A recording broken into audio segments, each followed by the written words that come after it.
Apologies on the audio quality. We had some technical difficulties and we did our best to salvage the podcast with Marcus Kowal. Enjoy. All right, my brother Marcus Kowal. What's up? K1 fighter, my Swedish brother. Yes. K1 fighter, MMA, Strikeforce veteran, male model, gym owner of Simpson Training Center. So since you're a gym owner, you're also a janitor. Yes. For sure. Handyman and everything else, right? Psychologist. CEO stands for Chief Everything Officer. How you doing, man? How's everything? I'm good. I'm just, it's a little crazy time, but I can't, I can't complain. And I was just speaking to someone the other day. I said, it's easy when a lot of negativity is around you. It's very easy to get stuck in the negativity, but I can't complain. We're in a country. We don't have to worry about food for the day. We don't have to worry about right now, huh? Right. We don't have to worry about shelter and things like that. So I can't complain. I have my family. I got friends. That's what else. Of course, it's tough, as like you said, as a business owner with the crazy times. But it's also given me and us an opportunity to grow and focus on something. Like it was almost like a break in life, right? Like the world came to stop, and God gave. It's of course been a ton of negative stuff, but at the same time, like people get to spend time with their family a little bit more and slow down a little bit. We're training. We took a break from training. Of course, every day. Like no, that and that's the problem with COVID, in my opinion. Is like on one side that yes, of course, it's killing people, and even if it doesn't kill people, but if you have hospitals that are at capacity, people that don't need to die will die. Yeah. From cancer and so on. So it is definitely something that we have to take serious. But on the flip side of that coin is, what about mental health? What about physical health, right? And they go hand in hand. So what are the costs, right? What are the costs of that? How many people are at risk, right? Like fighters and stuff, like people that there's a service that we provide, right? Yeah. There's a service that we provide, and there's a reason why we're here. Yeah. So and it's kind of hard to kind of judge like what's essential and what's not. Yeah, and as humans, we're pack animals, and what you do to a prisoner when you want to punish them, you put them in isolation. It's the worst thing that you can do to a human. So it's difficult, and I'm from Sweden originally, and Sweden stayed open during these times. Right. And it's crazy to see, I have a lot of Italian friends, Spanish friends, and how they were, shut down over there. But it was also really, really bad over there, where hospitals were so full that people died. In Sweden? In Sweden, it was really, at first, it was high. There was a lot of deaths in the beginning of Sweden because you got into elderly people's homes very early on. So you had some nursing homes with 50% deaths, But then it kept going down, and it was almost like Sweden got a little too cocky. The Sweden's equivalence of Dr. Fauci, which is every country has its medical expert. He got so cocky. They weren't wearing face masks, and they weren't shutting down anything. And the numbers kept dropping. I couldn't believe it. But now they've had a second surge that's been really, really bad. And as far as now, you started to having, I think it went 2 months in Sweden without a single death.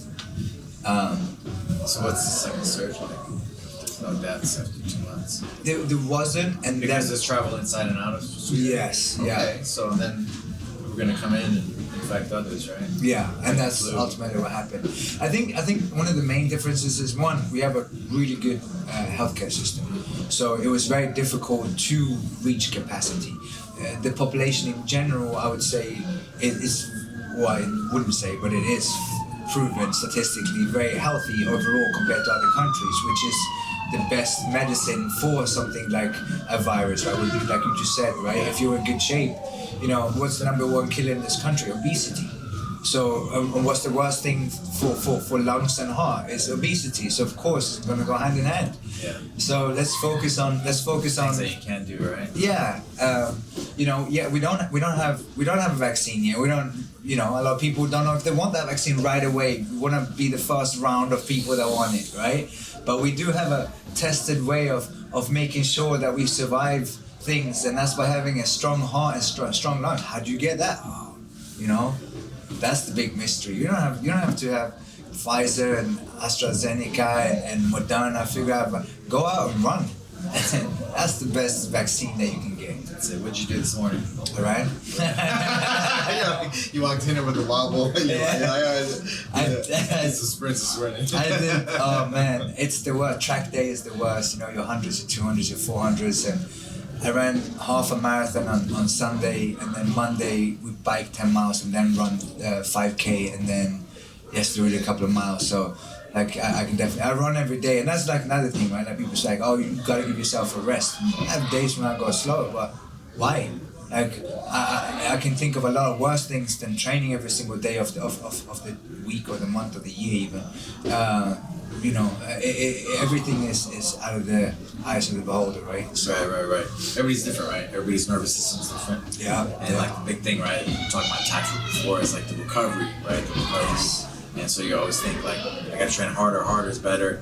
There's for sure, right? There's the element like it makes you tough, and there's things that you have to train hard, right? Yeah. But you get stronger in the recovery. So like really embracing the recovery as part of your training, I think is change, and it takes time to kind of put that in the head because the whole mentality is yeah.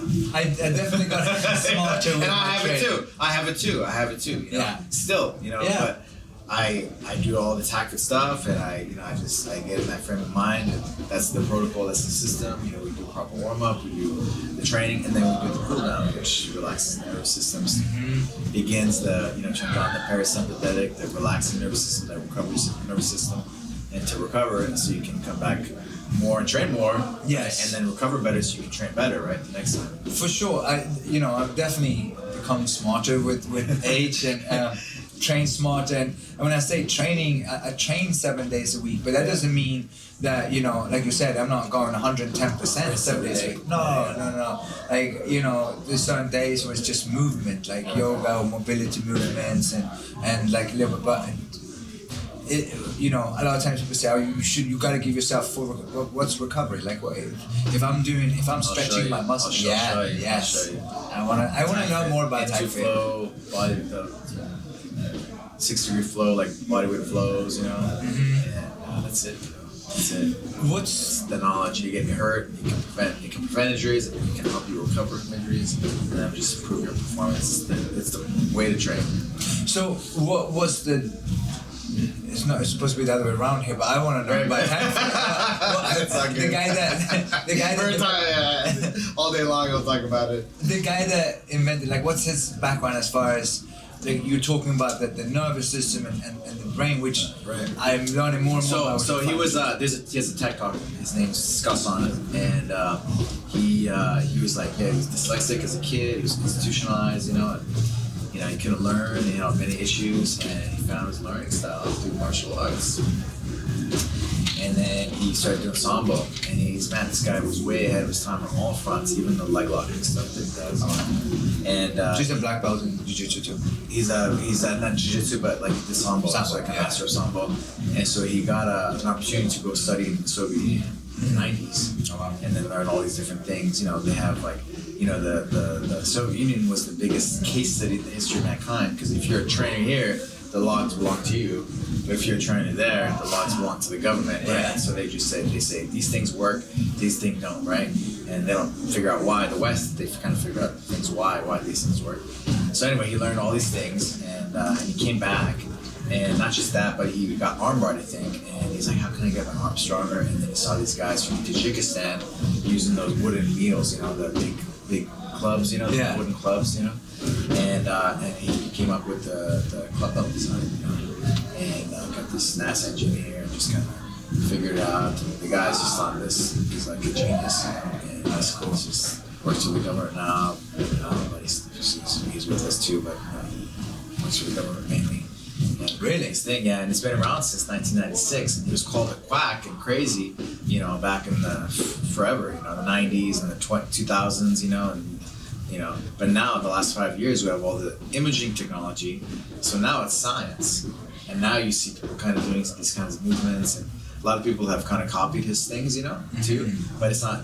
We're still the most complete. We're the source, right? One, and then two, it's like we're the complete thing, you know.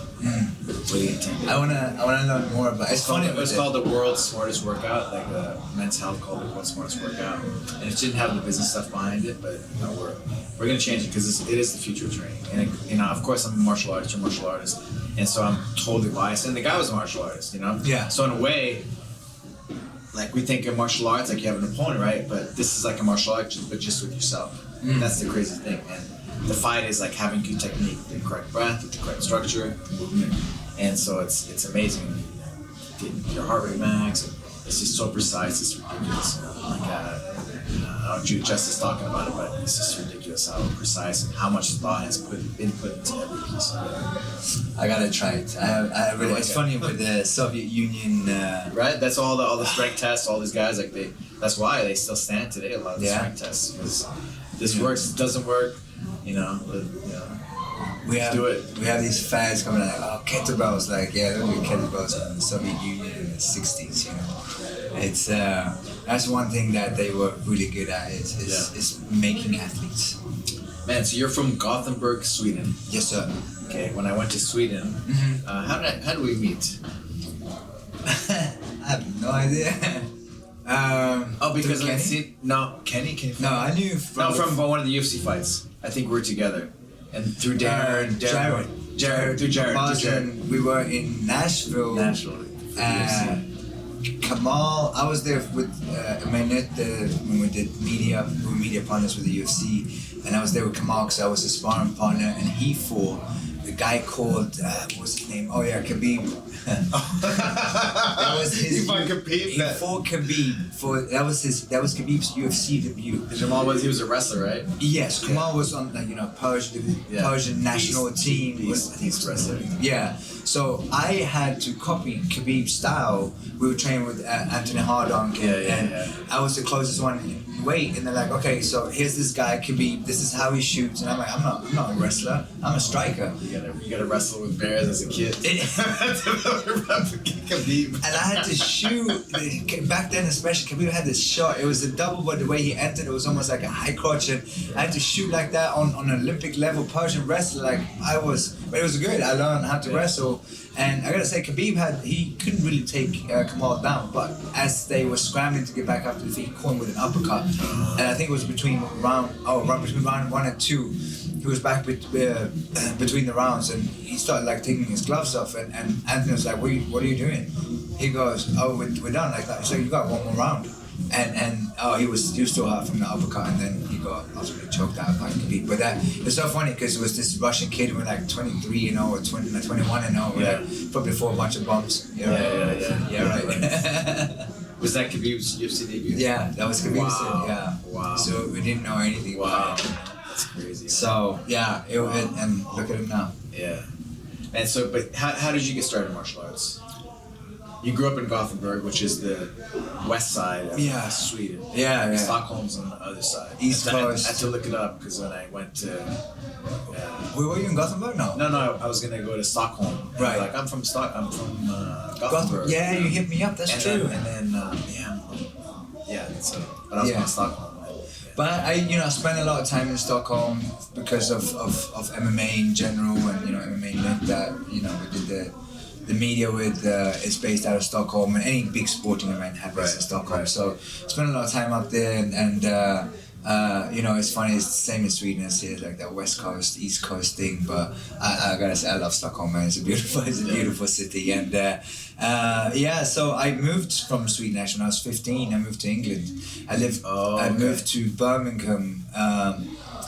So I went to school in it was called Chamsley Wood in Birmingham, and at the time it was the worst area of England was Moss Side, Manchester, and second to that was Chamsley Wood, Birmingham. That's where I went to. That's the equivalent of South Central over here, I guess, or Compton maybe. And even though I was no angel living in Sweden, Sweden compared to like the rough, but I didn't live in that area, but I went to school there. And it was an eye-opener, like especially, English people, man, they love to fight. There was fights every week, and, I started doing martial arts just to learn how to fight, just because At 15? Yeah, so I started at 15. I had heard of Aikido, I started doing that, this isn't for me. I did some karate, it was katas, and I just want to fight. So I started doing kickboxing, and I started under Cash the Flash Gill. He was a 5-time world champion, and it was enhanced work by me. I was the only white kid in class, and I was burnt out car standing outside the gym, and it was rough. But that's what I wanted. And I just fell in love with it. I used to play a lot of ice hockey, and I loved contact. I loved the fighting part, and I love martial arts for that reason, because my parents didn't want to put me in martial arts, because, especially kickboxing and boxing, and I can understand it, right? Those are dangerous sports. I don't necessarily want my kids to fight, but at the same time, and I understand what they did out of love, but I needed that. I had this need for adrenaline, and if I couldn't get it out, like once I started doing martial arts, like proper kickboxing and boxing, it got me to calm down in other areas of life. So it's interesting how that happens. Yeah, but and of course both of us we're biased, because this is what we do. But like, how often do you hear it? Like, it's life changing, and you don't hear of many other things that if someone can find anything, whether it's playing the piano or doing long distance running, it doesn't matter what it is, great. But martial arts, just like whether it's if it's PTSD for veterans coming back, if it's a troubled kid, if it's a domestic violence victim, if it's a bullied child, like, it helps with all of it. Yeah, human connection, right? Yeah, that we're like getting more and more separated these days. Yeah, so that's why this makes it even more important what we do. Yeah, so you started kickboxing in the hood in Birmingham. Yeah, that's what I started doing it, and then. Are there any hoods in Sweden? Yeah, and now especially, yeah. So it's funny, because the sub in most of Europe, but like Sweden is like it's the suburbs, right?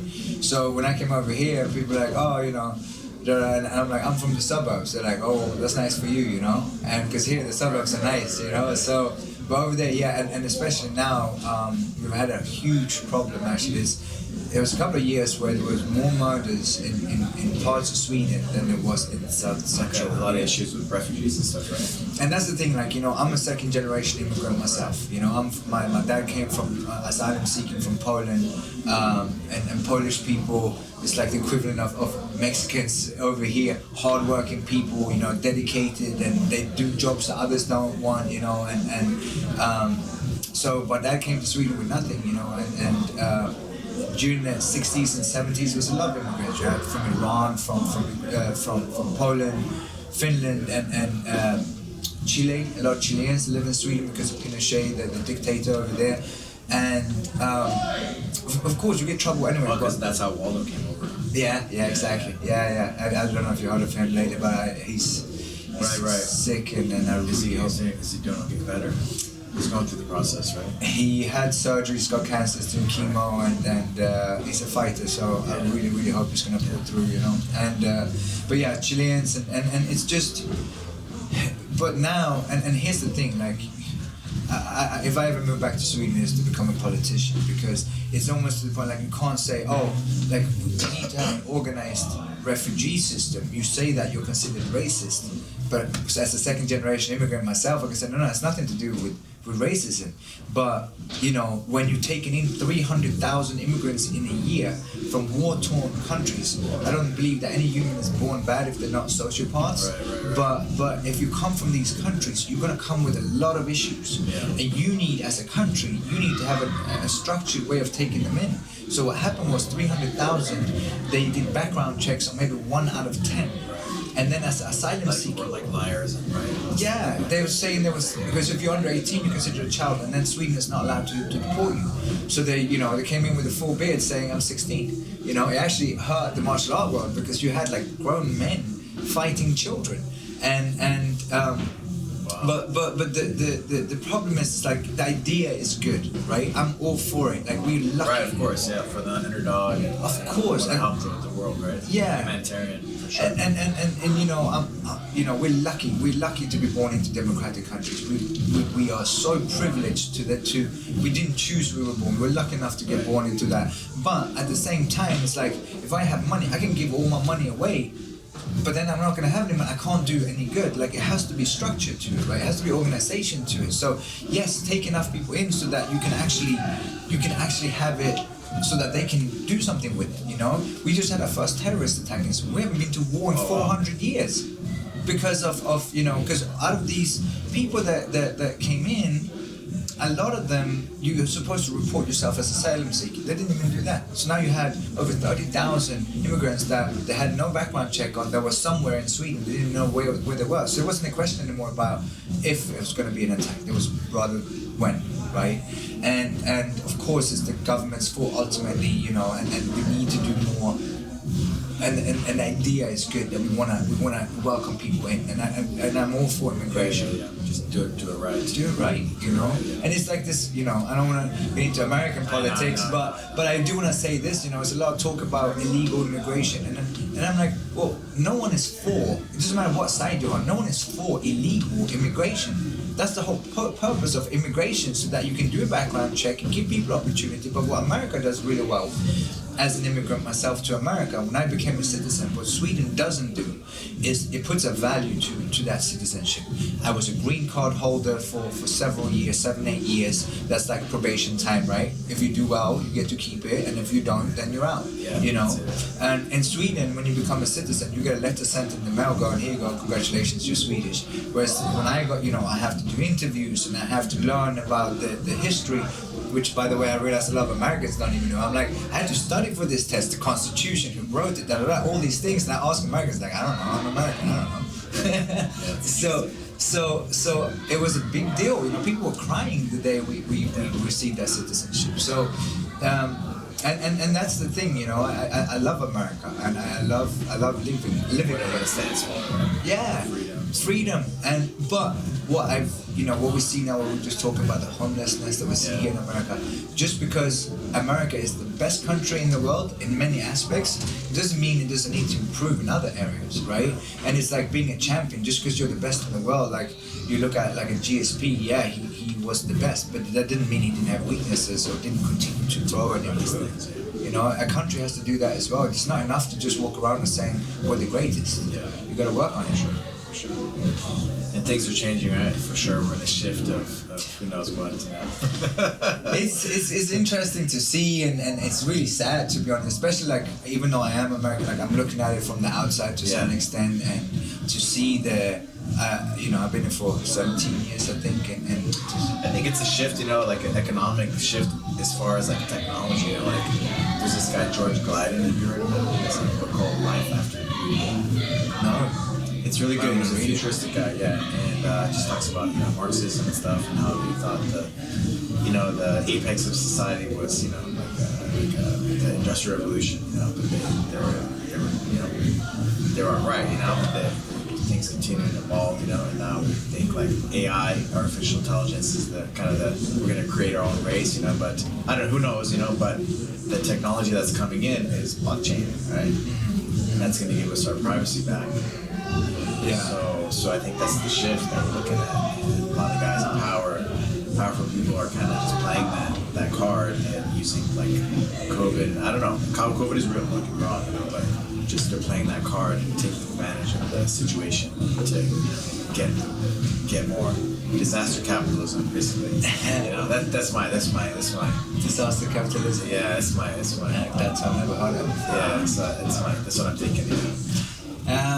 But the thing that adds up, you know, and that's the future, you know, like blockchain, and so it's going to give us our privacy back, you know, because like big tech companies now, you know, they own like basically all your IP, you know. Yeah. So you know, government too, right? It's top down, but you know, it's going to give us our privacy back, so it's going to be bottom up. You know, for example, like you were saying, how privileged we are in other like third world countries, man. You can work your whole life and lose your life savings in one day. Yeah. The biggest business in the world is currency exchange.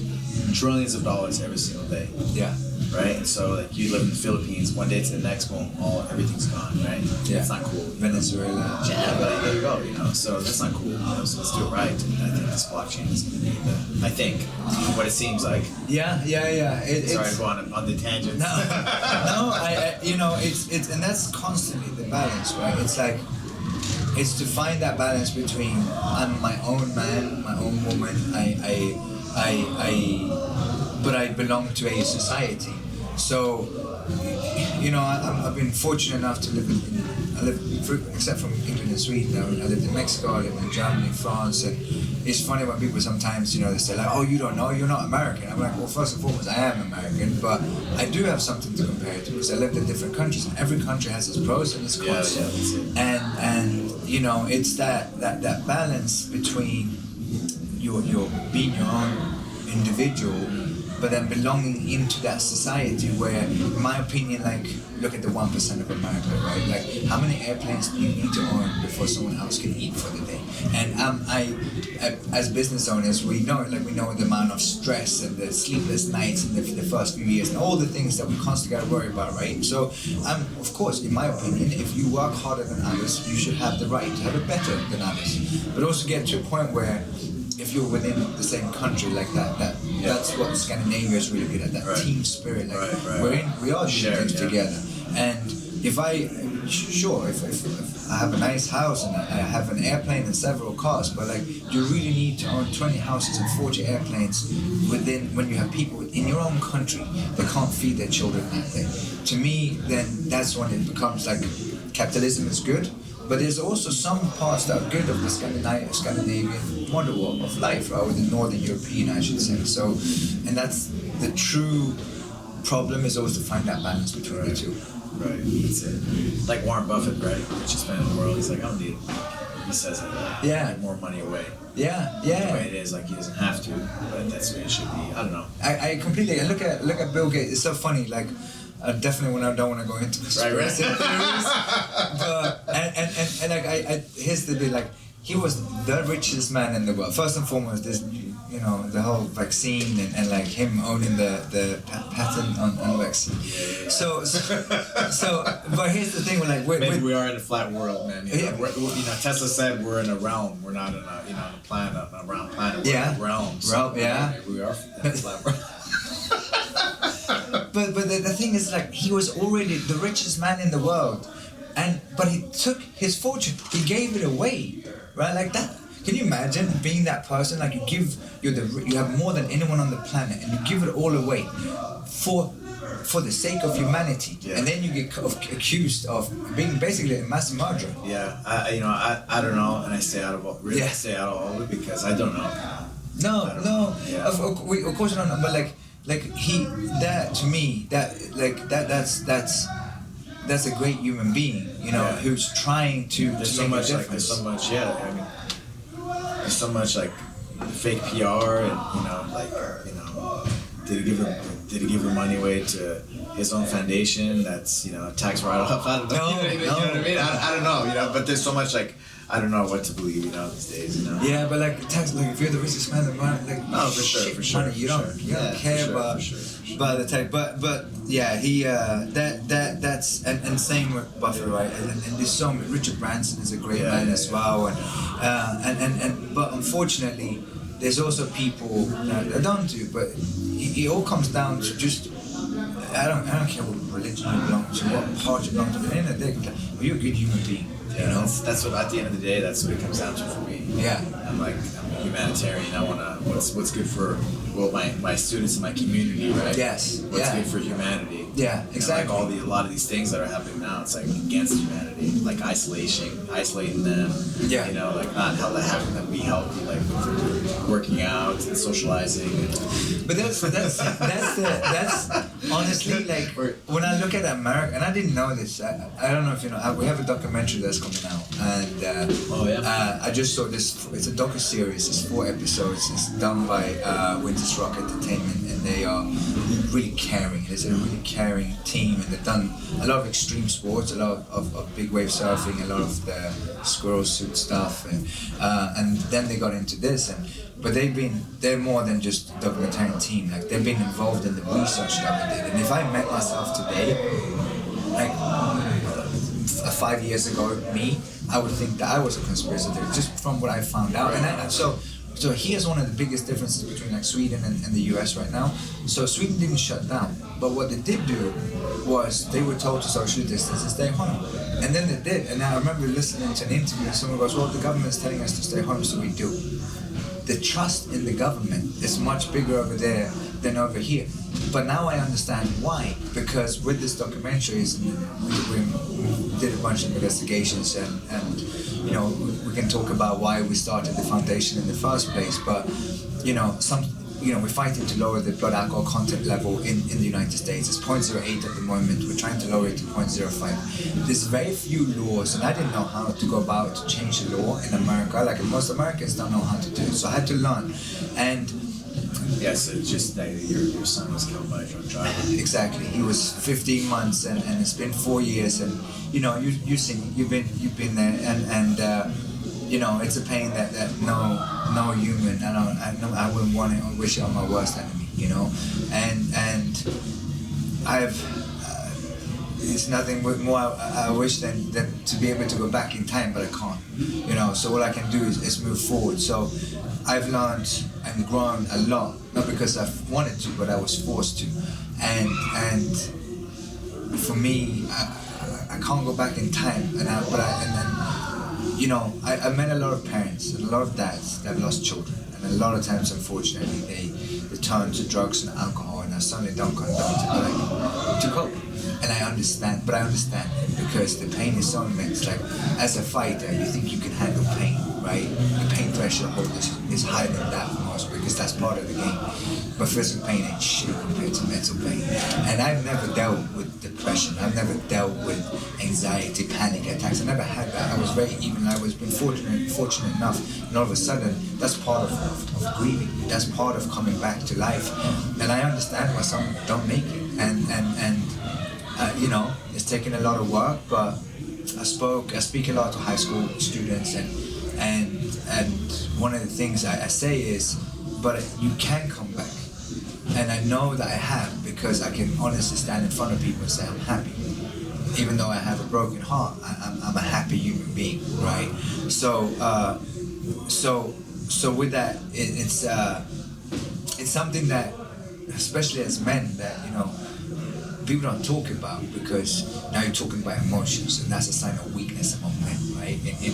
In our skewed way of looking at things. And it's crazy, we learn so much in school, but here's one thing that every single fucking human, I don't know if we swear on here, okay, every human being on this planet will experience at some point, right? It's grief. Whether it's a parent, a sibling, a pet, you're gonna experience grief. Yet you don't know nothing about grieving, right? And it can ruin lives. And it's proven. Like, a lot of times you see parents that have lost a child, they separate afterwards, and you know, you loved each other enough to create life, but because that life is gone, you can't stay together anymore. You know, so anger is also part of it. But my anger wasn't even with the woman that took my son's life, to be honest. It was anger that she never admitted guilt. She tried to flee. She tried to get away with it, but to me, she's a broken old human being that, you know, is going to rot away anyways. But the bigger problem was that drunk driving is not, like in Europe, Northern Europe especially, drunk driving is really something that's looked down on. Just like rapists or pedophiles of it, not to that extent, but almost that way. It's like shameful to not just to you, but to your family, right? So it's not just that you get a fine, but it's also the fact that you put shame on yourself. And here in America, that's not the case. You have movies where, you know, you're drunk driving and it's funny and you know, it's nothing bad. What people don't know is that it takes over 10,000 lives a year.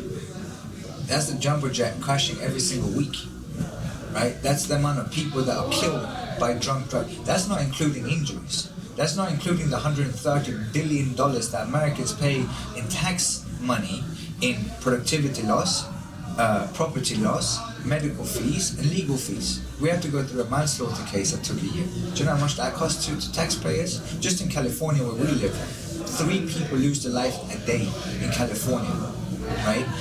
So to me, it was an easy thing to decide on. Like, okay, let's lower the legal blood alcohol content from 0.08, which it is right now, to 0.05. It's been done in more than 100 countries, so we have statistics on it. And most of the time when you change a law to save lives, it normally costs money to save lives, right? Here's actually a law that not only will save lives, but it will save money. it's a win-win situation, right? It's very easy, and it's very few laws where you can go, oh, it's been done in more than 100 countries. Every single one of those countries show the same statistics. You lower the blood alcohol content, the amount of deaths go down. Really? Yeah, and in my opinion, it doesn't take a rocket scientist to realize if you have less blood alcohol in your system, then you're going to be a better driver, right? Yeah. So when we started this fight, first I was naive enough to say, okay, we're going to do this on the federal level, all over the United States. And then I was... The name of your foundation is Liam's Life Foundation. Life Foundation. Yeah, and my son, Liam, he was 15 months, and I have a tattoo on my back that says, what's called? I think of it right now. The size, it's your footprint that you leave on this earth. It's not the size of the foot, right? To be able to make a difference, and that's the most important thing to me right now, is to be able to have my son not become a statistic. That because of my son, there's going to be change, and to save other lives, right? But going into conspiracy theories and so on, right? So when we started this fight, I was told we have people that work with us, we have lobbyists that work with us, but they do it in the dark, like they don't come out openly and do it. But I was told that I'm up against giants, we're up against big alcohol, we're up against big forces. And I'm thinking, but why? I'm not saying not to drink alcohol, I'm just saying don't go behind the wheel. Everyone. But this is such an easy change. And so we very quickly realized that, we have to do this for California only, and then we're going to go state by state. And we're all going to win this fight. We got a bill introduced last year known as Liam's Law. In California? In California. Wow. Yeah, and thank you. But it was killed. It was killed.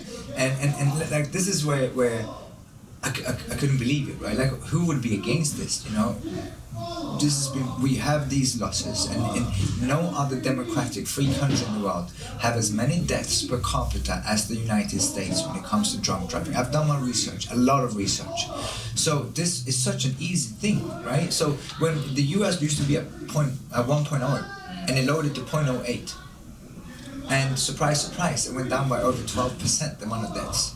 So why would there be forces working against it? Well, the most frustrating part is that the studies showing that if you're not driving, you're willing to stay out longer and drink more. So it's actually going to benefit the restaurant associations and the nightclubs and all of it. But the idea that, but it might hurt your profit, fuck your profits. It's about human lives we're talking here. So when the bill was introduced, the way I didn't know this, the way you change the law is it goes either to the Senate or the House. It has to go to a committee. The committee, in our case, lowering the blood alcohol content, went to the Public Safety Committee. So it seemed like it would be at the Public Safety Committee an easy decision to make. Well, only in the state of California can the chair of the committee table a bill, not even let it be voted, right? So the vice chair of the Public Safety Committee is a former California Highway Patrol officer. He's seen the deaths because of drunk driving. Our bill was sponsored by 2 House representatives and 1 senator. 2 Democrats, 1 Republican. This is a bipartisan issue, right? So then when the chair refused to have it heard, I'm thinking, but why? Why would you do that? Let us show you the statistics. Never wanted to meet with us. So this gentleman named Reggie Jones Sawyer, who is the chair of the Public Safety Committee, and I'll be honest, I don't give a fuck. I hope he hears this. For the same reason as when AAA didn't support our bill, I tweeted about it, and the head of AAA called me and he said, hey, can we discuss this privately? AAA should be behind it, and they were behind it when Utah, which is the first state in the US to lower it to 0.05, AAA supported it there. So I thought, of course they're going to support it here. But we don't know about statistics. Let me send you statistics. Yeah, but if we can just keep communication between us. And I told him, I said, look, I'm not here to make friends. I'm here to make a change. Yeah. And Reggie Jones Sawyer, who is the head of the Public Safety Committee in California, tabled our bill And I thought it was so strange that he wouldn't listen. We went up to Sacramento, we were there, he refused to meet with us. We had a demonstration outside his offices here in Los Angeles, refused to meet with us. And then I found out that Budweiser sponsored his campaign with over $30,000. I wonder if that has something to do with that decision. And that's the true problem in America, is lobbyism. And it doesn't matter. On paper, 30,000. Who knows what else, right? Exactly. And that's the true problem in this country. If you look at when lobbyism was introduced in the United States, since then, people are getting sicker physically. Do you think it's a coincidence that Coca-Cola has vending machines in elementary schools, right? Like anyone would go, children shouldn't eat that much sugar. And the chemicals that's in soda, are you kidding me? Why would you have a Coke machine then, right? It doesn't matter if it's that or any other, big pharma, all of it. It all comes down to one issue, and that's lobbyism. And until there's a change in this, it doesn't fucking matter if it's a Republican or a Democratic president. It doesn't matter, because everyone is in someone's pocket. And that's the true problem here. And it sucks, and that's what I'm here to fight. So, I mean, Trump not being a politician, right?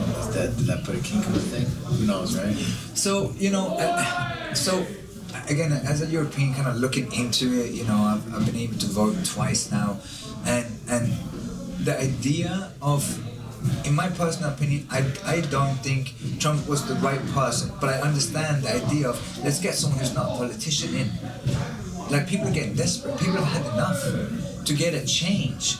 And in my opinion, I don't think that Trump was the right. He did something like any president. I think a lot of presidents, like Ronald Reagan, he did certain things that weren't great when it came to mental hospitals and so on, right? But I think that Ronald Reagan, when he did it, in his opinion, he did what was best for the country. Right. With 2020 hindsight, we know it wasn't. But I think every president has, tried their best, right?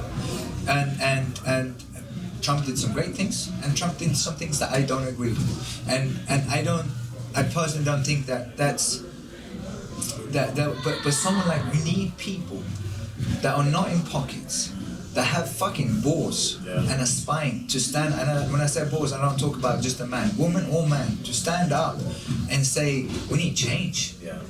And it's also a little bit scary, right? Because you're up against some big forces, I mean, that's the thing, right? You see Trump, who knows what all this, if he's the guy or not, or whatever, but for sure, these lobbyists. And dog lobbyists. They're the ones calling the shots, right? 100%, and that's what we're fighting. They're just puppets. And then, they're in someone's pocket, which means,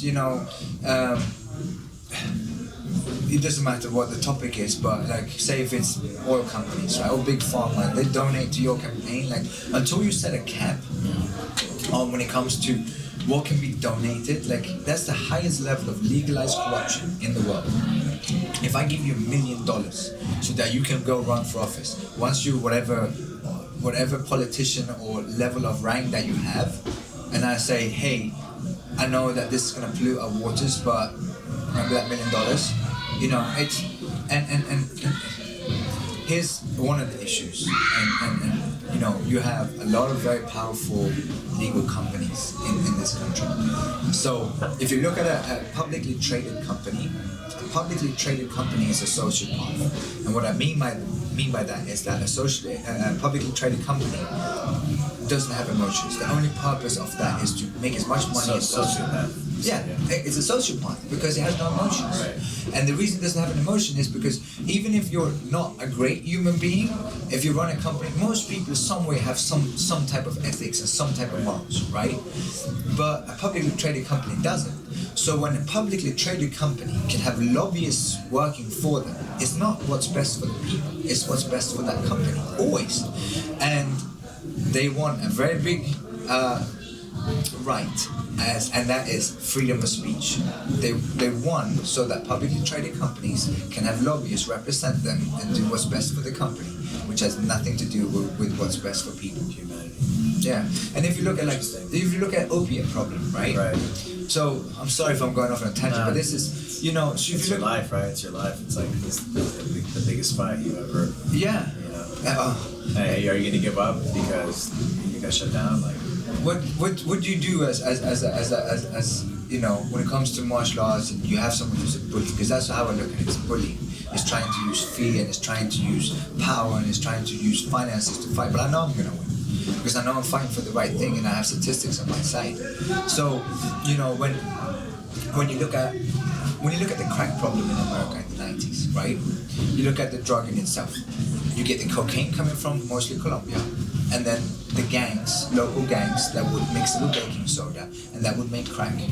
And that was very, very difficult with the war on drugs, right? And now we have this opiate problem, and they're gonna introduce these programs that what are we gonna do about the opiate? Motherfucker, the drugs are produced in America by American companies, and they are pushed by doctors. You can put a cap on the amount of drugs that's produced. You can put a cap on the amount of drugs that the doctors are allowed to give out. Are you kidding me? Like, this isn't a problem like, oh, what are we gonna do? Fix it. It's all right there. That's lobbyism right there. We're fighting. We're on the front lines with what we do. We teach, right? With martial arts and health. Mm-hmm. And like, it doesn't have to be like that. Attack, but I feel like people attack for it. Like, that's what we're doing, right? It's like, of course. So we're going against these things that aren't best for humanity. It's not. I was diagnosed with, I don't know if I told you, but multiple sclerosis back in 2012. Yeah. Before I was supposed to fight one of the local fights, and they gave me a stack of drug books and asked me which ones I wanted to take. And you did your own research, right? I did. Talking to some friends at MS. And then I did a podcast with Master Shushu. He's like a master.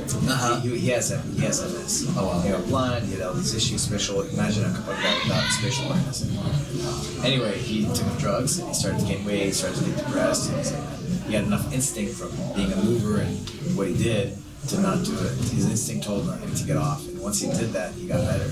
Yeah. And he just started to take care of his diet and what he ate.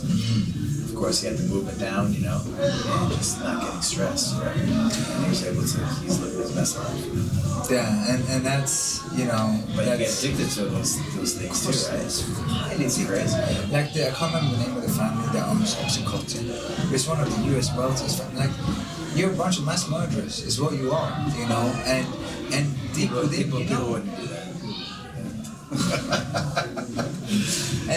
but that, like that's black and white, you have it, you have it. Like, okay, now fentanyl, which is huge, like, yeah, sure, that's coming in as a drug from south of the border, but most of it, like, you look at like the addiction level that's in here, that's American made production and prescription pills, that we all know the name of, Vicodin, Oxycontin, all of.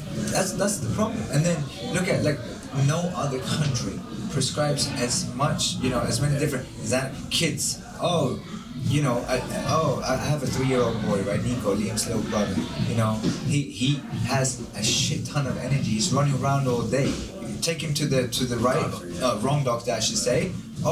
He has a lot of energy for little. He's a little child. Of course, he's gonna have a lot of energy. He's not supposed to have great focus. What do you expect? But that's my kids. But they're gonna have energy. And especially boys, right? Boys a lot of times tend to have a very short focus attention span.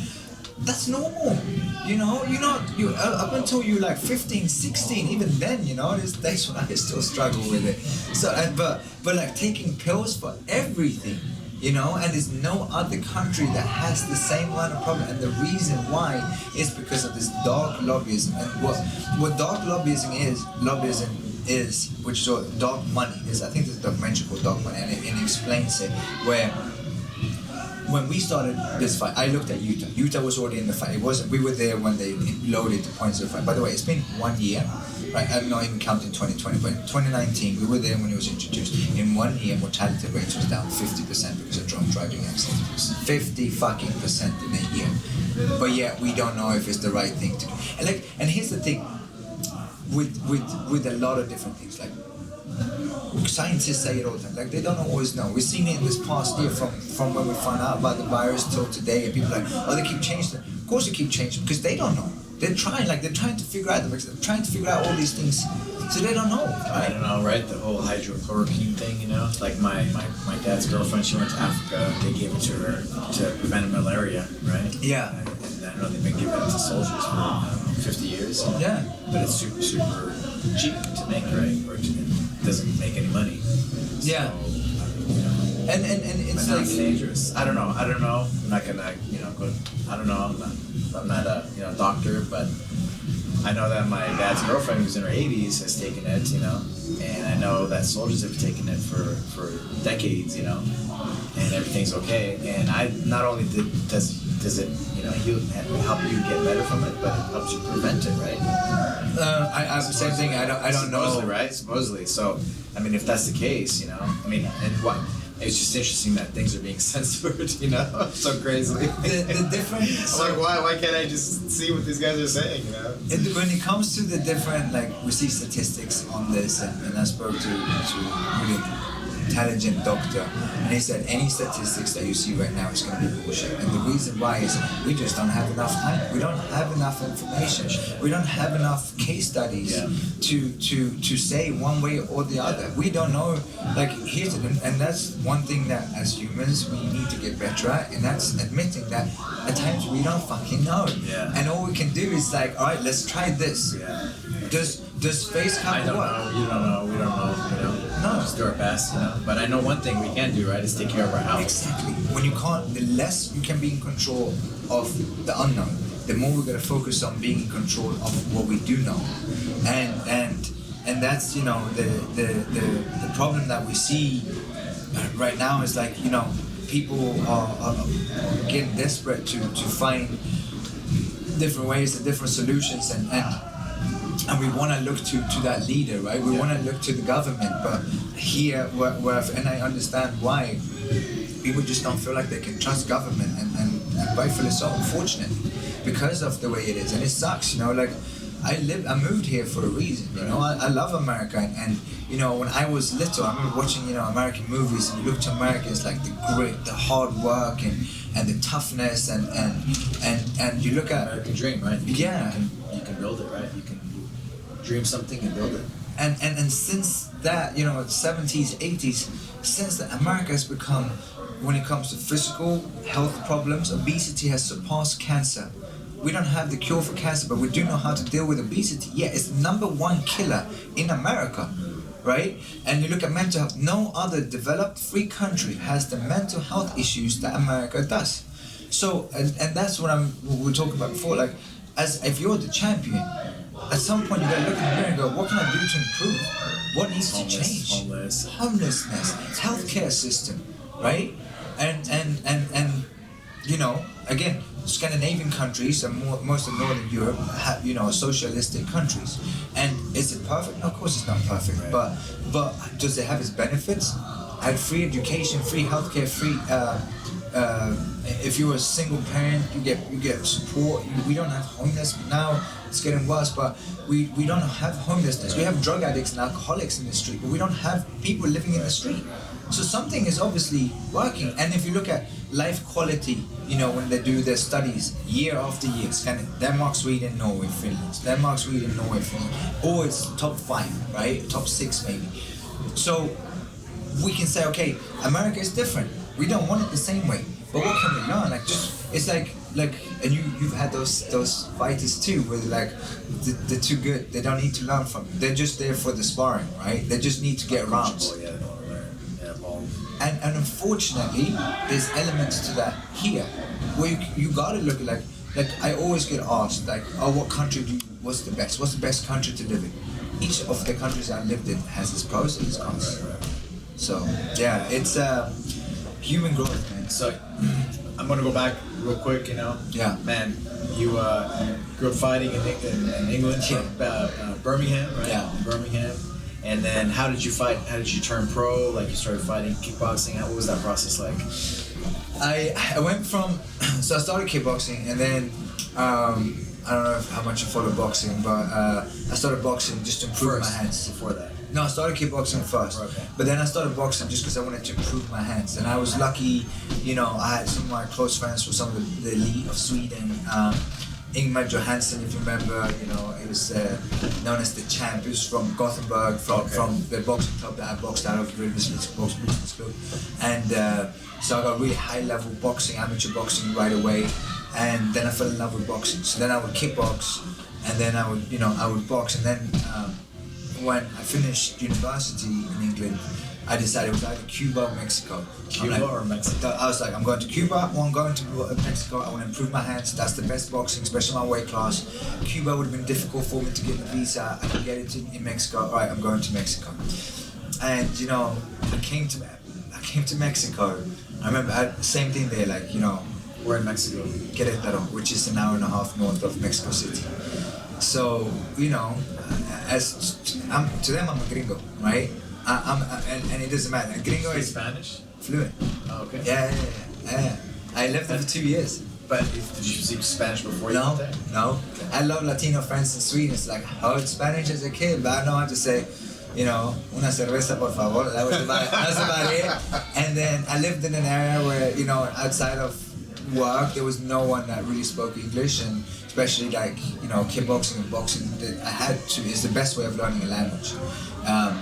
So I learned Spanish, and to them I'm a foreigner, and a foreigner, any gringo, right, is American and fucking hated Americans, right? So I remember the first time I was sparring, there was a line outside the ring of guys who just come in and do a round, and it's scary shit, and Mexicans are some of the toughest people on this planet, So I remember my first fight, and I remember like just landing a punch. You box a pro?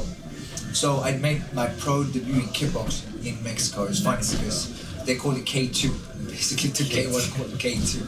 So I made my pro debut in Mexico City in a nightclub called La Boom.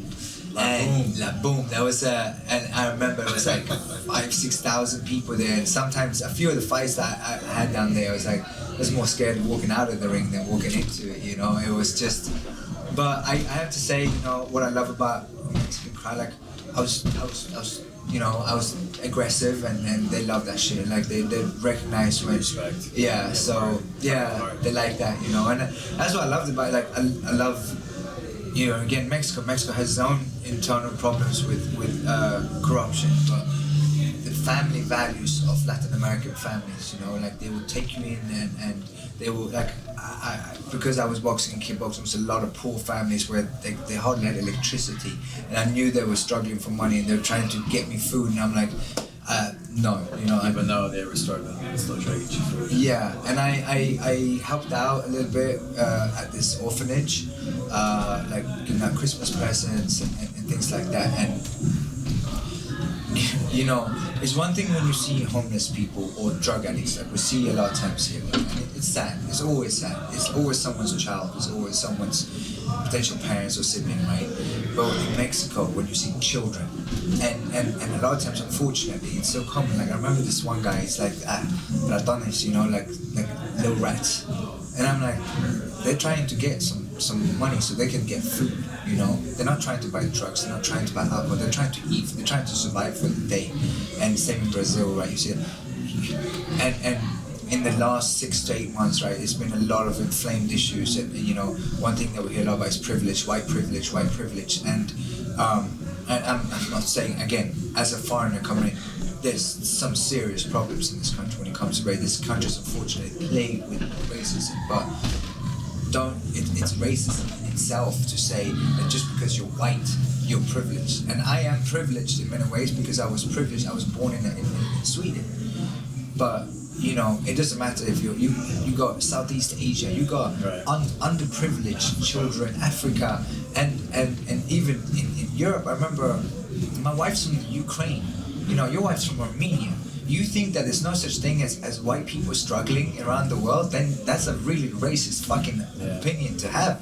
Like it's every country struggles with racism, and in the end of the day, if you have a majority white population, some part of that population is going to be considered less worthy or less of an opportunity. So, it's really like it opened my eyes to understand how privileged I was, right? To when I was living in Mexico, and I couldn't live there. 2 years, huh? 2 years. I loved it. How many fights did you do out there? 10 or 12. Wow. 12. I fought a lot, and it was 1 week I had my pro debut I would have made more money working at McDonald's in America than fighting pro in Mexico. Of course. But I just love fighting. So one fight I would do, I do boxing match and kickboxing. I was doing full contact kickboxing a lot, which was not with leg kicks. And then when I came, but kickboxing style as well, like K1 rules with leg kicks. But first it was full contact, which was above the waist only, and then with leg kicks. But then when I moved to the US, which is a long story, but to make a long story short, I was in the military in Sweden. I was with the special forces over there with the Rangers. So you were in the military? Yeah. After Mexico? Before Mexico. Before Mexico. So how old were you when you moved to Mexico? I graduated in, I was 23, 24, I think. 20, yeah, I was 23, 20. I had my first kickboxing fight when I was 18. And you started to get more serious. Like, you trained the whole time since you were a kid. So I had my very first fight when I was 18 at the Cadbury Chocolate Factory in Coventry, where So you were in the military. Yeah. So Sweden. So I did 1 year at university, and then I went back. So once you're in the military, you don't have to go back and do it, but I wanted to, and I wanted to get into the special forces. So I was with the Rangers in Sweden, and then I was injured. I took a knee to my back, and everyone's like, "Oh, special forces, you got knee in the back." I was playing a non-contact sport, like it was an accident, it was supposed to happen, but it took me 2 months to get back to walking. It was really, I had an internal bleeding next to the spine and put a lot of pressure. I was with a walking table, then with a crutch and a crochet around, and then it took me, still have some nerve damage to the side, but it doesn't bother me really. But so then I was in the special forces, and when I lived in Mexico, I was supposed to, I was with someone, and he heard me speak Swedish and Spanish and English. We were at the airport on the plane, and then he's like, "Do you have any education?" I'm like, "Yeah, I went to university." And he's like, "Do you have any military experience?" I was like, "Yeah." And he goes, "I think I have some people that want to speak to you." I didn't think any more of it. He was a Swedish guy? No, American. American. So it was because I was flying to visit my parents that lived in Detroit at the time. So at the time, I didn't have a cell phone in the US. So I gave him my parents' house number. And I didn't think what year was this? 2001. 2001. Before cell phone. It was before 9/11. So it was 2000, 2001, but right before 9/11. So I went to my parents' house, I was there just visiting, didn't think any more of it, went back to Mexico. My mom calls me, she's like, "Why is the US military calling our house asking for you?" I'm like, I have no idea, and because I forgot about it. And then I flew back, and then so I went in, and they're like, "Okay, we need your social security number." I'm like, I don't have a social security number. And they're like, "All right, we're gonna get you one." So my social is a military social. So we went down to immigrations, and they're like, "He doesn't even live in the country, he doesn't even have an address here." I'm like, "Nobody needs a social, get him a social." So they gave me a social, but this was before 9/11. So then 9/11 happened, and I was still fine. I would have been happy to go to Afghanistan. I believed in the war. I came back, and I was going to sign a 4-year contract with the US Army. And that was my next 4 years plan. And they're like, "Okay, we need your green card number." I said, "I don't have it. I don't have a green card." And they said, "Right, we'll go down to." So who is this random American guy? He worked at a company. CIA. He used to be in the military. He worked in a different job, but he was. I don't actually know. He's like, I think we need to come over here. But and you guys, I know some other friends that are within high positions now.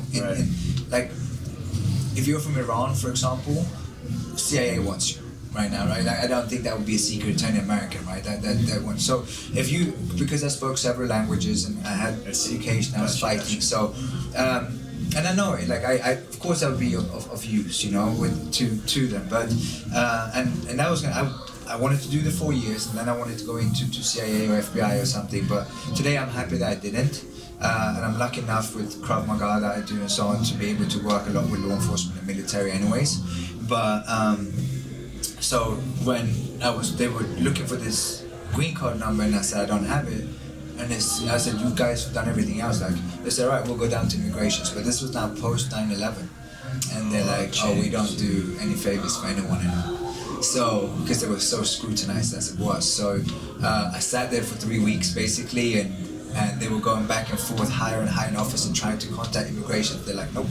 So then I went back home and I'm like, what am I gonna do now?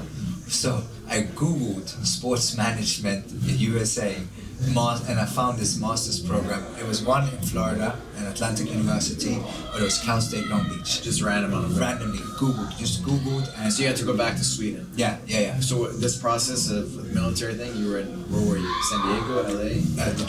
Detroit. Yeah. So I was gonna get shipped out. Parents were there. My parents were there, so I was gonna, but I was, I went back. Shipped out, yeah. And I was, and it's so funny because my friends in Sweden like, sure you want to do this, like US military, like you're gonna go to war. I'm like, yep.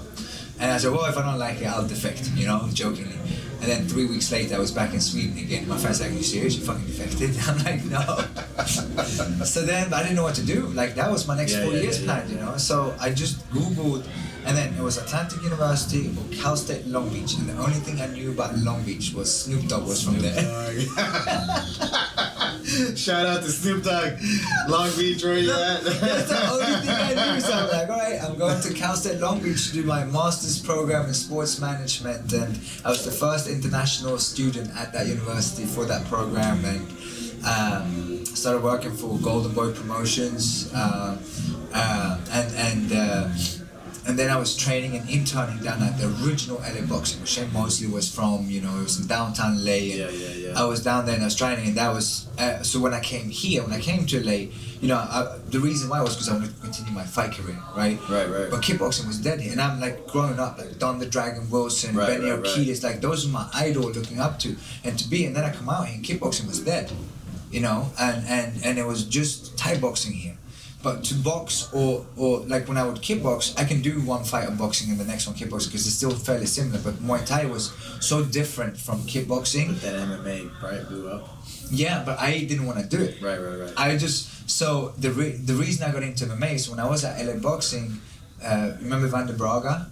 Yeah, of course. Yeah. So fighting, Yeah. So Vander was a good friend. Yeah, so Vander Braga, great guy, right? Yeah. He was getting ready for Joe Camacho, late Joe Camacho, right? So he punched really hard. So he had just fought Hector Pena, if you remember, 11-time world champion. Hector had passed away. Sure. So I was Hector's sparring partner for Joe Camacho, twice Joe Camacho, and man, we had some wars. And so Vander's like, hey, if you I'm fine Joe Camacho, if you would do some stand-up with me, I'll teach you ground. I said, I'll box with you, but I'll be honest, I don't want to learn that ground stuff. And then one day after training, it's like, hey, let's just roll a little bit, just for fun. So he tapped me out without using his hands, just using his legs, right? And I'm like, especially back then, I was like, if I can just learn that ground stuff a little bit, then I'll stand and trade with anyone, especially back then, because people weren't that good strikers. Now everyone's a good striker. But so then I was like, okay, if I'm gonna do this, let me go train jiu-jitsu with the best. So I started training at Hicks and Gracie's and met Casey and Shane Rives really good out of there, and then after, so I'll be honest, it took me 2 years to fall in love with jiu-jitsu because I wasn't doing jiu-jitsu. I was just getting choked out for 2 years because I didn't want to learn, I didn't want to drill, I just wanted to spar. Yeah. And then I realized, I'm like, but wait, if I don't want to go to the ground, it's not jiu-jitsu, I need wrestling. I need to learn how to stop the takedown. And then I started wrestling, and I fell in love. And then I fell in love with wrestling as well. Now I love jiu-jitsu. They say that boxing, I still love boxing and kickboxing, and they say boxing is human chess, but truly jiu-jitsu is human chess. And I actually did the very first, so I did something called chess boxing. Man, I had a chess player. He's my kid's chess coach. Oh, really? And he was like, he wanted to do a first time like a chess boxing blindfolded. What? So yeah, he would. I didn't understand it either. Like, let me show you. How do you play chess blindfolded? And so basically, he turned his back, and then he's like, "Okay, what position you're at?" And then he basically beat me. Playing chess, not even looking at it. Yeah. He just I told him where I went, and then he just totally calculated it in split seconds. Is he Russian? Armenian. So people don't understand. Chess champions, It's so crazy. So he was training, and he got a bunch of weight, and then COVID happened. He was gonna do chess. He wanted to do chess, but he blindfolded chess. Blindfolded boxing too. He was gonna not boxing, but the boxing was gonna box, but for the chess, That's crazy. So and he could have done like multiple people at the same time. I love chess. I play a lot of chess. I have 5 games going on my phone all the time because that's the free limit on the app. So I play with my brother too. My dad, my brother, we always play. Nice. And chess is such a good game, you know. And it was funny actually. I just fought. I was fighting for Samurai Pro, and I had a big. My eye was still shut, and I get this call. It's like, hey, do you want to do a chess boxing match? I'm like, what? I was like, and I had the Abidjuvis, great fighter out of All Stars in Stockholm. No, it was Pancrase in Stockholm, and he was here visiting and doing his fight camp here, and I had just fought, and I was like, some chess boxing things. Like, oh yeah, that's huge in Europe. Like Germans and Russians are great at it. You showed me all the stuff. So, and I'm like, all right, yeah, cool, yeah, I'll do the fight. And it's so good. It's so good for you. In my opinion, all law enforcement and military should do it. And the reason why is because you go from havoc and chaos and adrenaline pumping to have to zoom in and just focus on the chess. So my very first decisions. Yeah, quick, because it's speed chess, it's blitz chess as well. So the first time I fought, I lost on the chessboard, and I lost to a guy that I shouldn't have lost to. And then I did a few more fights. I fought a pro boxer, and then the more I learned jiu-jitsu, you know, the more I'm like, no, this is human chess. So me and Dima Drasma was the, you know, one of the fighters out of systems in Hawthorne. Me and him did the very first chess jiu-jitsu match. That's what I was talking about. I was hoping that there was something like that for jiu-jitsu. There isn't. It's similar, right? It's similar. But boxing's sure. probably, I'm sure, different because you're punching each other in the head. It's always different when you really try. It's still stress, right? It's still stress. Yeah. Of course. And it was really cool, I have to say. And you know, he's Russian, so he was wearing a Russian singlet, and I was wearing an American singlet, and I won in I think it was the 7th round by checkmate. But he had a really tight dorsum. He's got like, I think all his submission wins. So how did you end up fighting MMA? You fought in Strike Force, right? Yeah. So after doing jiu-jitsu for a little bit, I got an opportunity to fight TFA, the first legalized, MMA or California. Yeah, Total Fighting Alliance. For this, and it's so funny because at that point I had some 52 kickboxing matches, So, and like when a fight starts, it's almost like autopilot. Yeah. And I remember my first method, I'm like, what am I gonna do now? Because it was just like, what's he gonna do? What am I gonna do? I remember it was a brawl, right? And I remember start landing punches and 4-ounce boxing gloves versus 8-ounce boxing, because my weight class is 8-ounce boxing gloves. I remember my hands hurting. I had dislocated my knuckle, and I can tell you this is funny because as a boxer I'm like, oh, I got hard hands. No, you wrap your hands. Your hands are actually really weak. So it was one of the big differences of doing that. Fighting with those small gloves and. And so I started kickboxing, started boxing to improve my hands, fell in love with that. Started doing jiu-jitsu, fell in love with that.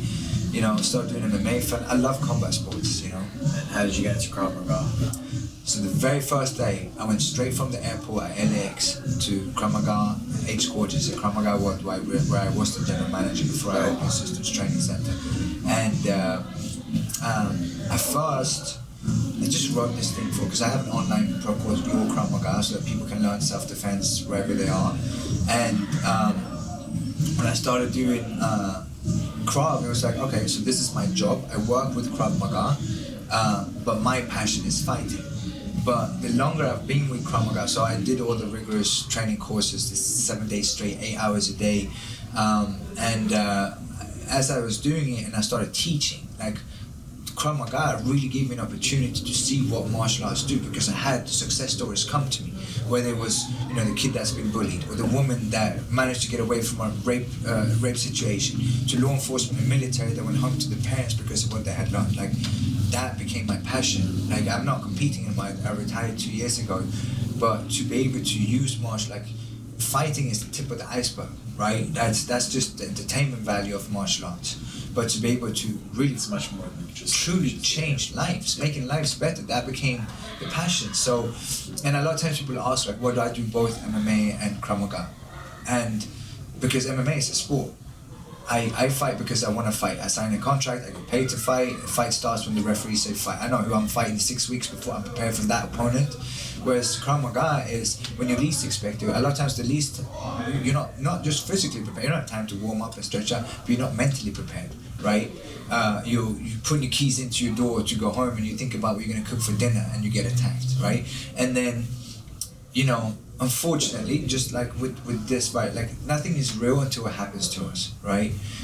1.2 million violent attacks against Americans every single year. Most of them are assault, right?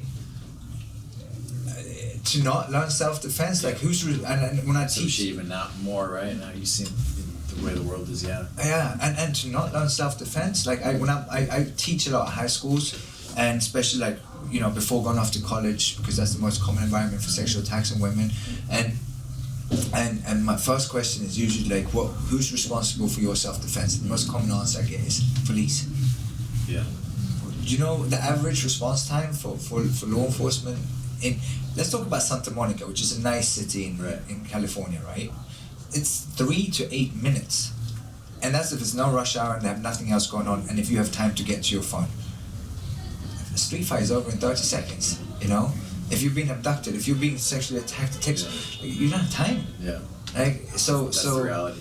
So that's why that became, so like combat is my passion, but like just as a human, like the amount it has taught me to grow, and you know, and you get shitty martial artists like you get shitty anything, right? Whether it's law enforcement or politicians, but at the same time, like, you know, you learn that it's okay to fail, because you fail every damn training session. You learn that if you work hard at something, you will see the result, the accomplishment of getting a belt, right? You make some of the best friendships you'll ever make when you train. You talk about racial issues, like there's nothing that breaks down barriers more than training, because you bleed the same blood and sweat the same. All social statuses, religions, and it doesn't matter what your political affiliation is, like it all gets broken down on the mat, right? More than anything, and personally, I think it's good as a parent. I think it's good to have kids be part of a team sport where you know that you got to rely on your teammates as well. But it's also important, the martial arts side. So even if you're a baseball player or basketball player, to do the sport where you can't blame that on anyone but yourself, right? Or you don't have to blame yourself, but like take responsibility. Take responsibility. If you win, it was you, and if you lost, it was you. Yeah.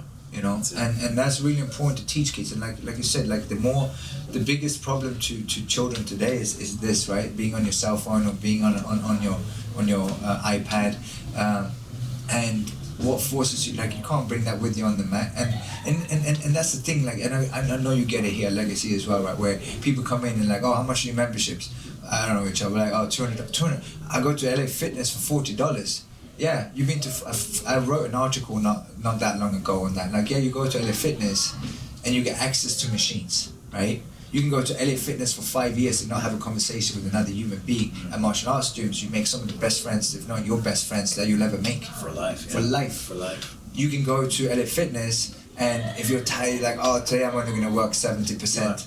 And you end up actually working 40%. Do you want to do it for real? Do you want to succeed? Do you want results? Yeah, results, exactly. And you know, you see people taking selfies at the gym. Like, try taking a selfie during class, right? The coach is gonna take your phone and throw it off the mat. Like, it's and like being away from that, like to have, like, you know, that's a home for people. You know, home away from home, and a lot of children need that, especially where we are at in South Bay, where we're close to Inglewood and we're close to Compton. We get kids where I see myself in them, you know, and knowing that this could be the difference. This could be the difference. And you know, some people might say, oh, that's really dramatic. It's the fucking truth, you know. I've seen it. I know you've seen it too, where it's juvenile hall or it's potentially a fight career. And a lot of times, you know, they start off like, oh, I want to be a fighter, and they don't end up being but it doesn't matter, because they found a good path. They went the right path. Yeah. So, am I biased? Yeah, but you know, we've both seen the results. That's it. So. And I had one more thing. When I think I looked up your name and I saw these paparazzi pictures with you at George Clooney's ex. How did that? What was that situation like? George Clooney's ex, she upgraded. Without a doubt. I'm married now. I have a wife asking me questions about my ex-wife. I'm lucky. I have an amazing wife. And she's actually not jealous, so it doesn't matter. But we met. She was training. I can't remember if she was preparing for something. That's a lot of times. You were just all over the internet when I looked it up and I was like, what the hell is this? It was. We met but the thing is, it's so funny because. But it was in Europe or was it here? No, here. I see. Okay, got it. That's enough. Yeah. No, but I just wanted to say when it comes to that the Italian media. So Swedish soccer players, they go play in Italy. They have to get media trained because Italian media is so fucking vicious. Here you talk about paparazzi, like England and Italy. Like paparazzi, like they're on motor, like they're like fucking snipers everywhere, and they push, and they're so mean when they write shit.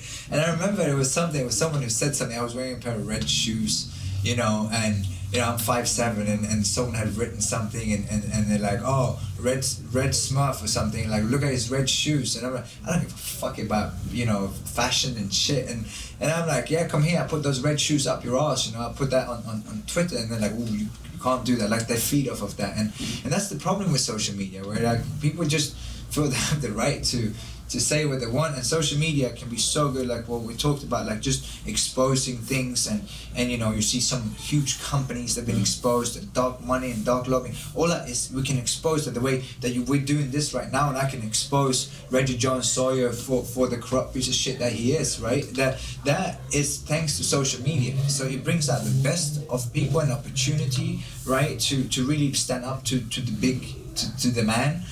But it also brings out the worst, unfortunately. So yeah, it's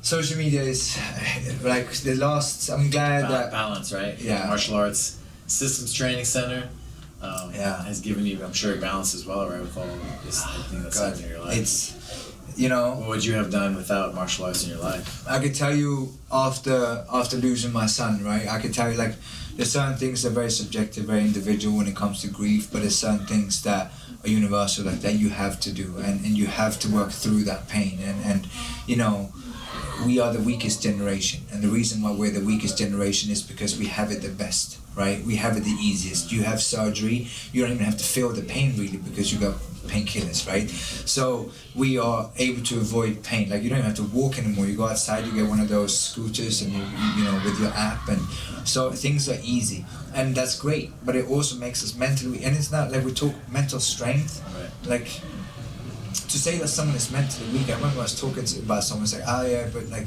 not so mentally strong. It's like, oh, that's not very nice. I'm like, I'm not being mean. Like, it's like if you can't lift a 10-pound dumbbell, I can say that you're weak, you're physically weak, and not mean anything bad, but I can't say that you're mentally weak. Mm-hmm. And what I've learned, like when it came to that, when I had, working with clients and private clients and so on, you become a psychologist and all that, right? So it's like you're a janitor, you're everything. You're a handyman, psychologist, and you're a psychologist, and You've done it all, special forces, And I could never relate to depression. Boxer in Mexico. But random things. I've done a lot, but TV personality. The thing I do love, I love learning new things. I love experiencing life, and with my son, unfortunately, a lot of times, when someone loses a child, instead of one life lost, there's 2 or 3, like with the parents as well. Like their lives are never the same again. And my life is not necessarily the exact. It's not the same as it was, obviously, but I'm still honoring my son every single day by doing what I can. Like I love that tarahumaras, the Mexican running people, and they always run from a young age, right? And now they've become a lot more famous, but. You look at their lifestyle, and the reason why they run is to honor the gods by showing that they have bodies, they're physically able. So it's, in my opinion, it's my job to honor my son by living life to the fullest and doing the most that I can. So, when it came to working with clients before losing my son, I couldn't relate to depression, I couldn't relate to anxiety, I couldn't relate to panic attacks because I never had it. I could sympathize with it, but I couldn't empathize with it. But I've been through it all, right? I've seen it all, and it has forced me to grow. But I also realized, like now, because I've lived in a lot of different countries where I didn't speak the language, what you get good at is reading people's body language. And I've realized that there's so many people that are broken, right? And that's not a privilege of mine. I was privileged enough when my dad and when I was young, like, you know, he came to Sweden with nothing, so they were poor, but he worked hard and he did well for himself. But what I was privileged with was having two loving parents that was always there for me. So, you know, when there's so many people that are broken, and it's not their fault, but they have just been hurt and broken growing up.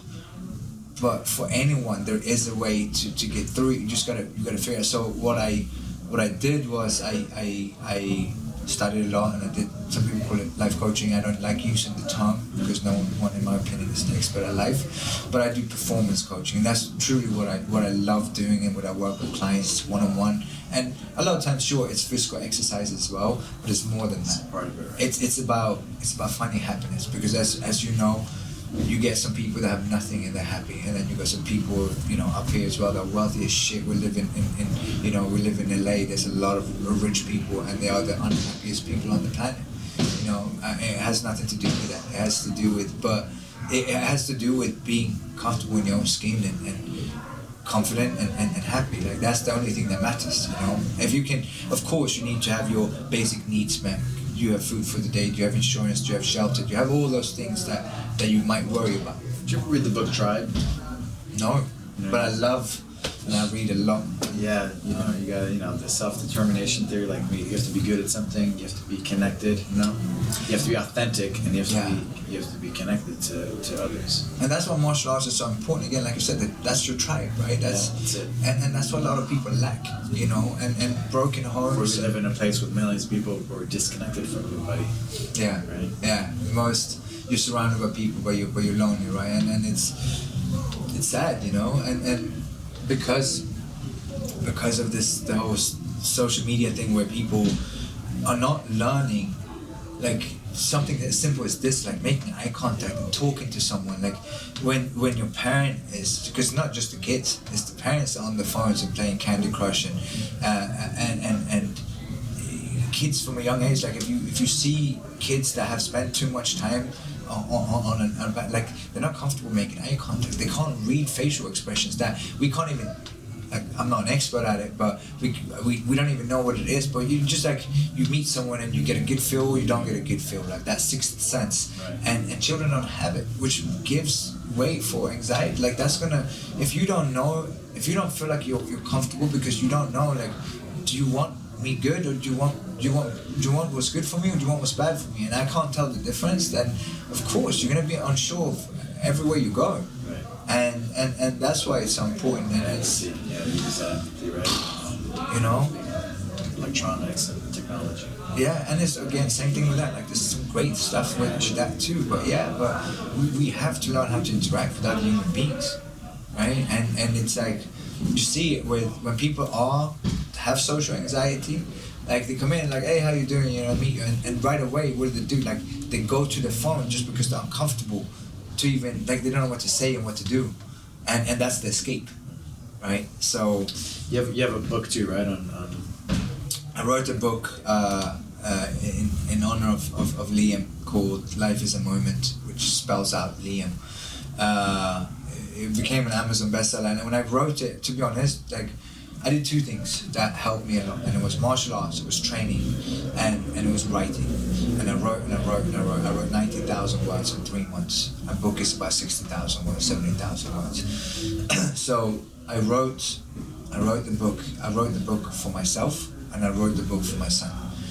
And it was translated into Swedish, now it's been translated into French, and I remember being a Swedish reporter asked me, it's like, what's your goal? Like, what do you have? And I'm like, for what? For the book? Like, what do you mean by that? And he said, like, copies sold. I said, I have no expectations. Like, I'm not an author. It's not what I do for a living. Like, I said, if it can help one person, I'd be happy. But it's helped. I had a lot of people reach out to me saying that it helped them, and I think, again, that stigma, the stigma of being a fighter, people think you tough and macho. If I can open up and talk about emotions and what you go through, your thoughts and how you feel, then hopefully it can help someone else. And there's been a lot of people, and even soldiers coming back with PTSD. They might not pick up a book from a woman that has lost a child, but he can pick up my book, even though we write about the same topic. But I started writing my second book now, which is more meant for other people, like how to cope and how to actually go through it, and it's so important, because emotional pain can become toxic, and if you don't see it through, then it might not be able to. It's not just about living life. It's about enjoying life, right? And that's something that's really, really important. So I wrote that, and then I'm in the midst of writing my second book, and then I write articles a lot on my website. Like, I guess you call it blogging. I don't like the term, but I guess I blog. You do everything. You do everything. I deliver everything. And then we also have a podcast called Humans United Martial Arts Network, and about martial arts, just the outside of just fighting. Like I think, fucking imagine if everyone trained martial arts. The world would be a better place. Yeah, just the amount of money that would be saved on obesity-related diseases, mental health. It'd be. It should be required, right? Yeah. Absolutely. And now what they're doing with schools, they're taking away PE from kids. Are you kidding me? Yeah. Like that's the most important. Like to enjoy your body. You have a brain. Yeah. To move, right? Yeah. It's crazy, and I think this next book will help a lot of people. Just I think a lot of times, especially as men, what you see when you see grief and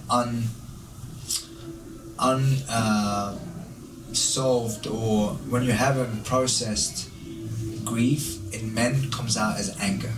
Like I get that book Tribe, and it talks about like the American Indians, how they would they come back from war, and they gather around and they share their the pain, right, with others. Really. And so they're able to heal, and whereas we can bring our soldiers back what we did, right, without just thrown back in society, and they want to go back to war because they lose that, they feel that by themselves. And that's why martial arts is the brotherhood for them, right. and getting some of that anger and anxiety out on the mat, and it like I said, it helped me. Like there was times when it comes to one thing. So when I work with clients individually, like not just the gym, teaching regular class, when I work with clients like that, we are so scared of pain, right? And of course we should avoid certain type of pain. Like I would do anything to be able to turn back time, right? But I can't. So all you can do is move forward. It's a great book by Viktor Frankl called Man's Search for Meaning, and he was Man's Search for Meaning. Yeah, and he talks about he was a concentration camp survivor, and it's not talking about him, like his experience per se, but it's looking at people that came that he can almost pick, like this person's gonna survive and this person won't, because they're giving up on life, and like that you can't choose what happened to you, and this year has proven that more than anything. But what you can choose is how you respond to it. That's exactly. So, and it's funny you mentioned Native American tribe. Like since I was a kid, I've always loved, and I don't know enough about Native Americans, but I was always very intrigued by them. I always thought they were so cool. When my brothers were born, I refused to take my Native American outfit off to go into the delivery room because I had to have it under my clothes. I was always dressed up as an Indian, like the mainstream version of what an Indian looked like as a kid, right? But the stoicism that they had, and the toughness, and the way that they looked at planet Earth, and taking care of the nature, and it's they're connected, right? It's everything. Yeah, and that's, they respect it. Yeah, and that's, in my opinion, that's like almost every. That's happiness, right? That's happiness, and to be part of something, like the belonging of a tribe, right? And you look at every country or part of the world that have their version of Native Americans, right? Sweden has it, you got indigenous people in Latin America, and one thing that doesn't matter what part of the world they are, they're all happy. Happier than the richest of people in the Western world, right? So why the fuck can't we realize that? Like, we have enough studies and to show it. Like, that's the way to live.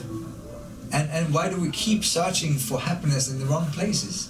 Well, of course it doesn't help with, TikTok and twerking and everything. Shit, I'm getting older. Start to. But like that, like we're teaching, like, can you imagine being how old is your daughter? 11. They just both in twins. Yeah, turned 12. I saw just a couple of weeks ago, right? So like, can you imagine, like, that's how you feel worth is through likes on an app? We have them off of social media. Oh, it's great. It's great. No way, man. We let them go on when it first started the TikTok, but just pull the plug. Yeah. They're really creative when they started making videos, And it's so great. Appropriate ones, obviously. But Yeah. And it's like, there's some people like it's fun. It's fun. It's creative, but it's too much. And then they start thinking about likes and exactly. Those kinds of things. So again, right? If you're a creative person, you can do again great, right? But when you start attaching your own worth to it, and as we see even with fighters, right? Yeah. That's it. Same thing. That you can't separate who you are as a human being to what you do, right? For a living, like your profession, right? And the kids, their brains aren't even developed yet to have to deal with that, right? Yeah, you've seen that social dilemma movie on Netflix. Yeah. Oh god, and it sucks. Like because it is so great. Like social media, I can talk to my family and I can see their pictures, and I love Facebook for that reason. But then like especially here in America, right? Like the last 6 months, people fighting. That's all they're doing, fighting about elections and writing essays. And if you don't agree with me on this, delete me off here, unsubscribe, like unfriend me, People are, they feel differently politically, right? And they're like fighting, bickering on social media. If they came in, it's because they're separated, right now. It was like, put them on the mat, train, they'll be friends, in like 5 minutes, no matter what happens, no matter who wins or loses, right? Exactly. On, that's the best thing you can do. Like, you need to get some of that, like, that out of you, and because we all we're emotional. We have emotions. We just can't think with our emotions. That's the biggest problem, We let people.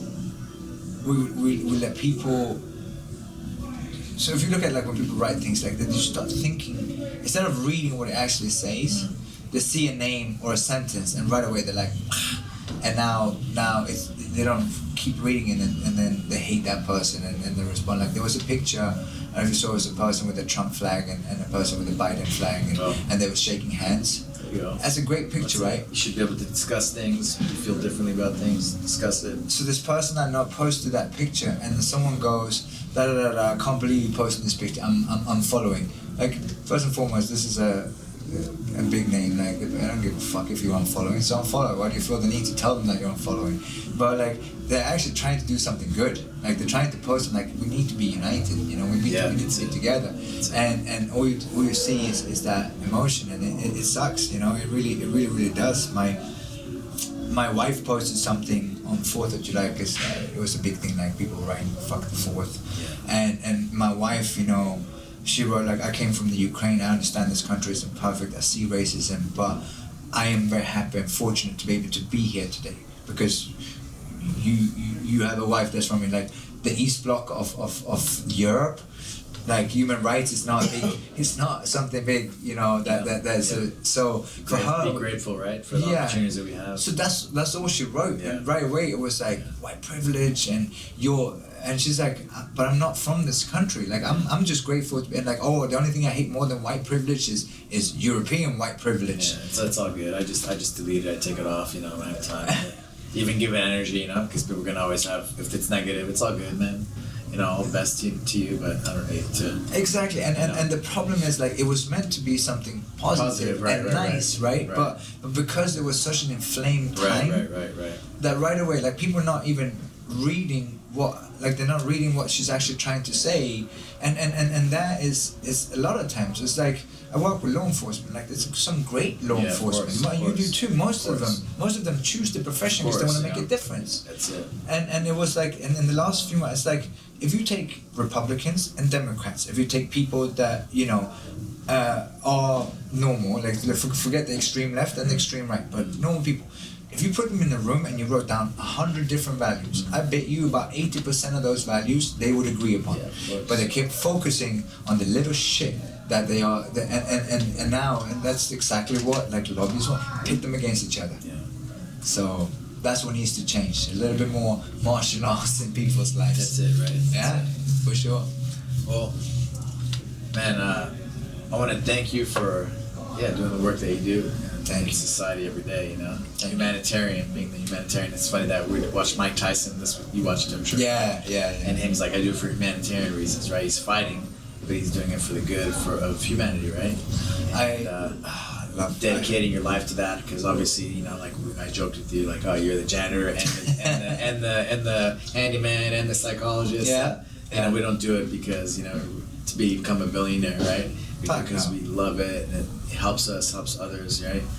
And humanity, right? 100%. I've worked in the professional world. I've got a master's degree. And I know I can go get a job. I know how to sell. I know how to create. I have a big network. I know I can go make a lot of money if I wanted to. I don't do it because, and I know you know either. Like we are investment bankers or something, right? Oh, for sure. And I know I can do, but I love what I do.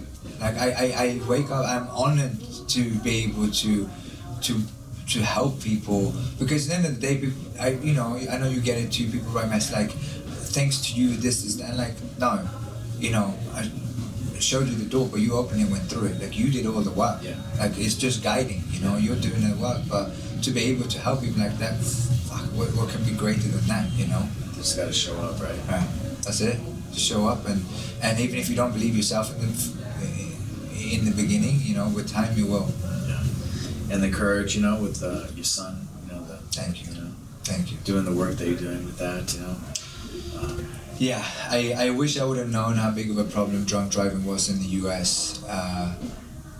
Without having to have fun out the way I did. But going back, right, to the source, like it's not just that, people being alcoholics or whatever, right? Going down to the source, and a lot of it comes down to connection, right? So you're hitting it at the source with the work that you do every day. Absolutely, and that's one of the problems with drunk driving is like, if you sell drugs, if you become a gangbanger, it's a certain group of society that choose that route, right? Drunk driving isn't looked upon as a crime because you got doctors doing it, you got police officers doing it, you got lawyers, you got judges doing it, right? So it's not looked upon a crime, but it takes more children's life between 0 and 14 than any other type of accident. So and again, it's like certain other things where you go, okay, so maybe we're wrong, right? So say we were wrong. I know we're not, because it's been done in more than 100 countries, so I know we're right. But say we were wrong. Would it not be fucking worth giving it a try? Give it a try. Let's put it on for probation. Let's put 0.05 as probation for 2 years, and if we see no difference, let's go back to 0.08. They already have. When that gets lowered, right? In Utah, it was lowered, and so we have statistics. Data, right. And here's the one thing I had. I don't think the president of AAA is watching this anyways, but like when we were talking on the phone, he's like, well, let's see how things go in Utah, because we don't have statistics. This is right after Utah, right? I'm like, we don't have statistics. I'm like, we don't need Utah. We got the rest of the world. We got over 100 countries to show statistics from. And he goes, well, those European countries. I'm like, so what's the difference? People are people, alcohol is alcohol. It has the same effect on people. We know exactly for each 0.01, drunk driving doesn't start at 0.05 or 0.0. With the first drink, it's a fucking toxin. That's the whole purpose. That's why people drink. And the problem is when you get to 0.08. By the way, do you know how many drinks 0.08 is? That's the biggest problem, and not just you. most law enforcement officers don't even know what .08 is. And this is what our opposition, which is, by the way, is called the American Beverage Institute, Rick Berman, look him up, he's a great human being. He's a dark lobbyist. His own son disowned him, saying, "My father is a demon." If you remember the movie Thank You for Smoking, that was basically based on him. So what dark money is, what ABI, American Beverage Institute, did, it's a non-profit. So in Utah, they were fighting hard in Utah. So I'm like, why is a non-profit trying to fight lowering the BAC? Like, that's crazy. So I looked them up and I'm like, it's a non-profit. But the reason why they set up a non-profit, and this is how dark lobbying works, is because if you're a non-profit, your donors can be anonymous. So now you can donate money to the non-profit, which is what Rick Berman does, and then he consults himself as the consultant to take on that fight, right? With misinformation, with skewed facts.